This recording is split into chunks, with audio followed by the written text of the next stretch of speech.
নতুন কেউ বিজেপি করতে হবে না, কাউকে নতুন লোককে বিজেপি করতে হবে না।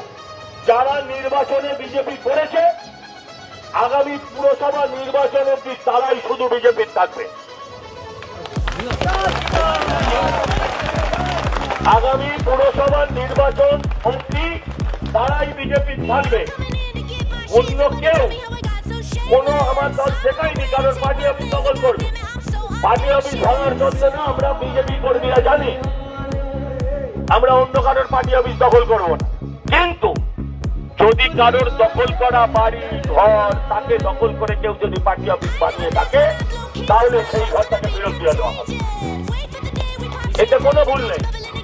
কিন্তু আর কারোর চাবিতে যারা হাত দেবে, পার্টি অফিসে যারা হাত দেবে, কোন তৃণমূল কর্মীকে যারা মারবে তারা কিন্তু বিজেপির পক্ষে যোগদান, তারা বিজেপির শত্রু বলে ধরে নেওয়া হবে। এটা আমি পরিষ্কার ভাবে বলে গেলাম যে না আপনাদের দিকে কেউ চোখ তুলে তাকাবে আর না আপনারা কারোর দিকে অকারণে কারোর সাথে ঝামেলা করবেন। এ ব্যাপারে আর দ্বিতীয় কোনো প্রশ্ন থাকবে না। আমার এতটুকুই বলার ছিল, এতটুকুই বলার জন্য আসা। মানুষকে আমরা কথা দিয়েছি শান্তিপূর্ণ বরানগর দেব, আমরা যাচ্ছি, আমি যাও, আমি কথা দিয়েছি মানুষকে শান্তিপূর্ণ বরানগর দেব। আপনারা এখানে যারা ছিল তারা অধিকাংশ বিজেপির মিছিলে ছিল না। বিজয় মিছিলটা মিছিল নয়,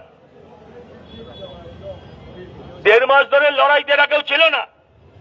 যারা আজকে আপনার পাশে দাঁড়িয়েছে নিজেদের স্বার্থে তাদেরকে সরান।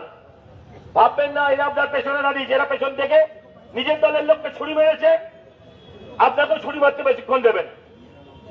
বাজারে গেরুয়া টিপ পাওয়া যায়, কপালে লাগিয়ে নিচ্ছে, আর গেরুয়া আমি নিজেরা মেখে নিয়ে লোককে গালাগাল করছে। আজ সারা রাত আমি থাকবো বরানগরে। যদি কোথাও কোন লোককে আমি দেখেছি রাত্রিবেলা এই ধরনের কাণ্ড কারখানা করতে, তার ওইখানে হাড়গোড় ভেঙে তাকে যদি আমি থানায় জমা না করতে পারি তাহলে আমার নাম সজল ঘোষ না। যারা হাততালি দিচ্ছ তারাও আবার রাত্রিবেলা ধরা না পড়ো আমার, পরিষ্কার বলে গেলাম। যারা যে নির্বাচনে আমরা কষ্ট করে এজেন্ট দিই আর আজকে শয়ে শয়ে ছেলে প্রত্যেকে এলে, কোথায় ছিলে? এরা অপেক্ষায় ছিল, এরা সবাই অপেক্ষায় ছিল কোন দল জিতবে সে দলে যাব। যারা আপনার হয়ে মারছে তারা আপনাকেও মারত যদি আপনি হারতেন। এদের কাউকে ছাড়া নেই। আর এই ক্লাবকে আমি বলে গেলাম